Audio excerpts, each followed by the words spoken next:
అందరికీ నమస్కారం.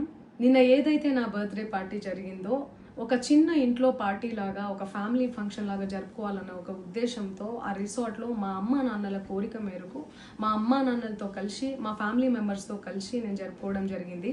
అక్కడ మా అమ్మానాన్నలు, మా అమ్మానాన్న ఫ్రెండ్స్, మా ఫ్రెండ్స్, మా ఫ్యామిలీ ఫ్రెండ్స్, మా టీమ్ మెంబర్స్ మాత్రమే ఉండడం జరిగింది. అండ్ అట్లనే లిక్కర్ ఉండడం జరిగింది, సౌండ్ సిస్టమ్ ఉండడం జరిగింది.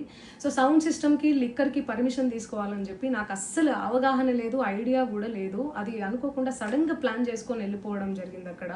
సో అందుకు నాకు అవగాహన లేదు. లేకుంటే నేను తీసుకునేదాన్ని. నాకు అసలు గైడెన్సీయే లేదు. ఎవరైనా గైడ్ చేసినా కూడా నేను పర్మిషన్ తీసుకునేదాన్ని. లేకపోతే నేను ఎందుకు ఇలా తెలిసి చెయ్యను కదా.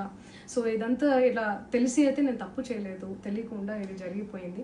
అండ్ అక్కడ లోకల్ లిక్కర్ తప్ప అసలు వేరే ఏ ఇతర పదార్థాలు, మత్తు పదార్థాలు కానీ వాడడం అసలు జరగలేదు. అక్కడ దొరకలేదు కూడా, పోలీసులు సెర్చ్ చేసినా కూడా. అండ్ అక్కడ ఎవరికైతే పాజిటివ్ వచ్చింది అని చెప్పి పోలీసులు చెప్తున్నారో ఆయన ఎక్కడో ఒక చోట తీసుకున్నాడు, ఎప్పుడో తీసుకున్నాడు అని చెప్పి తేలిందని చెప్పి పోలీసులే చెప్పారు. అండ్ అది ఇన్వెస్టిగేషన్ కూడా జరుగుతుంది. మేము కూడా పోలీసులకు కోఆపరేట్ చేస్తున్నాము. అండ్ నేను ఎందుకు ఇలా చేస్తాను, అసలు నాకు తెలిసి ఎందుకు చేస్తాను, మా అమ్మా నాన్నలతో